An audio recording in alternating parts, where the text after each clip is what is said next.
E se eu te dissesse que uma proposta apresentada como de mais liberdade para o trabalhador pode, na prática, significar menos salário, menos previsibilidade e menos proteção? Agora imagine a cena. Você trabalha em mercado, shopping, restaurante, farmácia, telemarketing, aplicativo, em hospital, em limpeza e segurança. Sua vida já é apertada. O mês já começa comprometido. Aí vem alguém e diz: calma, agora você vai ter liberdade para escolher a sua jornada. Mas aqui está a pergunta incômoda: que liberdade é essa quando um lado precisa do emprego para pagar o aluguel e o outro controla a contratação? Hoje eu vou te explicar com calma e sem enrolação o que está por trás da PEC 12 de 2026, porque ela surgiu no meio do debate sobre o fim da escala 6 por 1 e qual pode ser o efeito concreto dessa ideia de trabalho flexível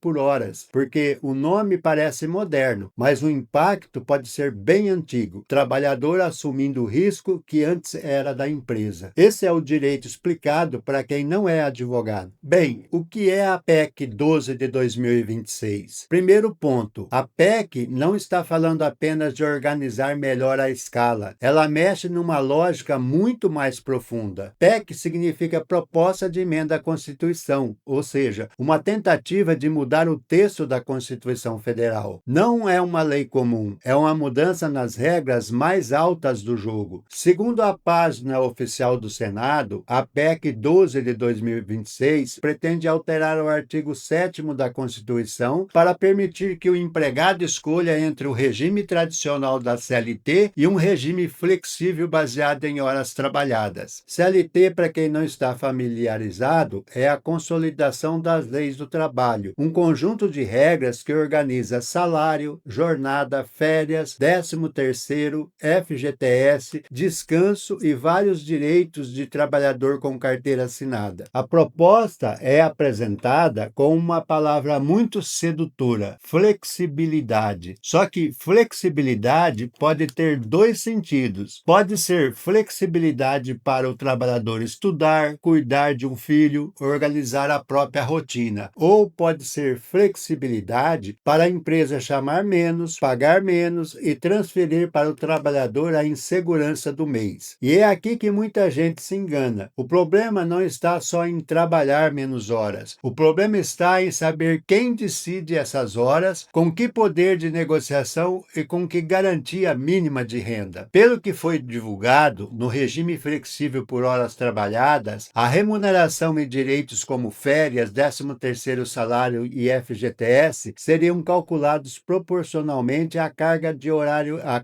horária cumprida. A própria explicação do Senado fala em direitos proporcionais à carga horária trabalhada. Se a carga horária for menor, o salário e benefício poderão ser reduzidos na mesma proporção. Proporcionalidade, em linguagem simples, é isso. Se você trabalha menos horas, recebe menos na mesma proporção. Parece justo? Depende. Se a pessoa realmente escolheu trabalhar menos e tem outra fonte de renda, talvez faça sentido. Mas e o trabalhador que queria a jornada cheia, só que a empresa só oferece poucas horas? E a mãe solo que precisa do salário previsível? E o jovem que aceita qualquer condição porque está desempregado há meses? Será que isso é escolha livre ou escolha apertada pela necessidade? Pensa numa atendente de farmácia. Hoje ela conta com um salário mensal para pagar aluguel, mercado, luz e transporte. Com o modelo por horas, ela pode ser chamada mais numa semana, menos na outra, muito no final de mês ou quase nada em período fraco. A conta do aluguel, porém, não vira flexível. O boleto não pergunta se naquele mês a empresa precisou de você. A vida do trabalhador é mensal. A demanda da empresa pode ser variável. Quando a lei ignora essa diferença, a insegurança muda de lado. E por que essa ideia da PEC 12/2026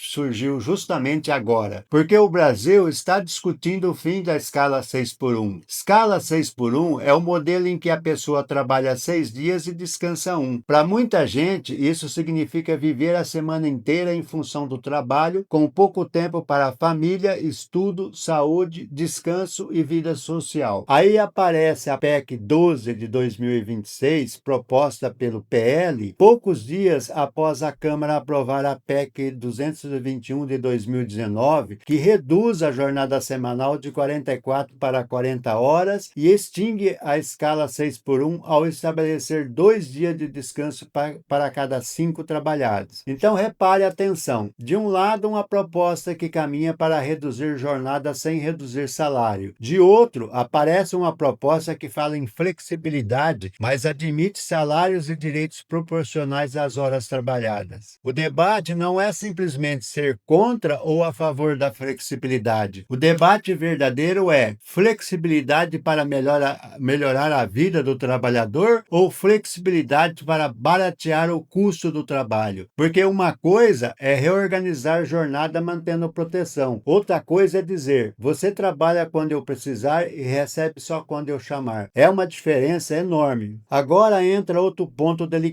A ideia do contrato individual entre empregado e empregador. Contrato individual é o acordo feito diretamente entre o trabalhador e a empresa. Em tese, parece simples. Os dois conversam e combinam. Mas no mundo real, nem sempre os dois lados sentam na mesa com a mesma força. Quem tem mais poder numa negociação? A empresa que oferece a vaga ou o trabalhador desempregado precisando comprar comida essa semana? O texto que está sendo analisado, que será analisado no Senado Federal, afirma que a proposta prevê a prevalência do contrato individual sobre eventuais acordos coletivos relacionados à jornada de trabalho. Acordo coletivo é o combinado feito com a participação do sindicato que representa uma categoria. Sindicato aqui, em termos simples, é a entidade que tenta equilibrar a força do trabalhador diante da empresa. Quando você coloca o centro da negociação para o contrato individual, você pode falar em liberdade, mas precisa perguntar: liberdade de quem? Para e pensa comigo. Se a pessoa está desempregada, com filho pequeno, aluguel atrasado e uma pilha de boletos, ela vai negociar de igual para igual ou vai aceitar o que aparecer? Essa é a pergunta que não pode sair da mesa. A minha leitura é a seguinte: o Brasil precisa discutir jornada de trabalho com seriedade, precisa discutir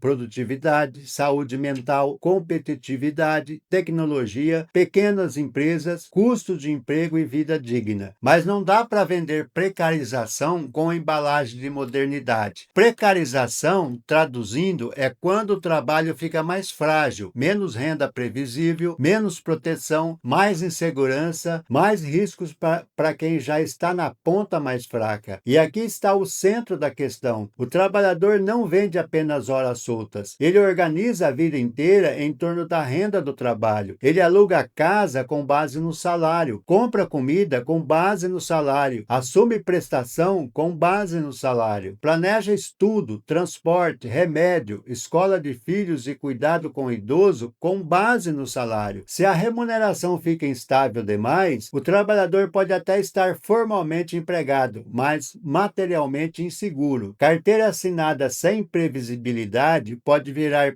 proteção pela metade. E eu digo isso com responsabilidade. Flexibilidade pode ser boa quando amplia escolhas reais, mas pode ser perigosa quando transforma necessidade em falsa liberdade. O direito do trabalho nasceu justamente porque a relação entre empregado e empregador não é uma conversa entre iguais. Existe subordinação. Subordinação significa que o trabalhador presta serviço sob direção da empresa, com ordens, controle, metas, horários, escala e cobrança. Por isso, quando se fala em o trabalhador escolhe, eu sempre pergunto: escolhe em que condições? Porque escolha sem poder real de recusa pode ser apenas imposição com outro nome. No fim das contas, a grande pergunta é simples: a PEC da jornada flexível aumenta a liberdade do trabalhador ou aumenta a liberdade da empresa para pagar menos quando precisar menos? Essa é a discussão real. Não basta perguntar se a proposta parece moderna. É preciso perguntar quem ganha previsibilidade, quem perde proteção e quem fica com o risco da conta no final do mês. Porque quando a lei muda a jornada, ela não muda só o relógio, ela muda o salário, ela muda o descanso, muda a família, muda a vida. Agora eu quero saber a sua opinião. Você acha que esse modelo de jornada flexível é uma oportunidade para o trabalhador ou um risco risco de reduzir salários e enfraquecer direitos. Comente aqui embaixo, compartilhe esse vídeo com alguém que trabalha em escala apertada e se inscreva no canal para acompanhar esse debate com clareza, responsabilidade e sem enrolação. Até o nosso próximo vídeo.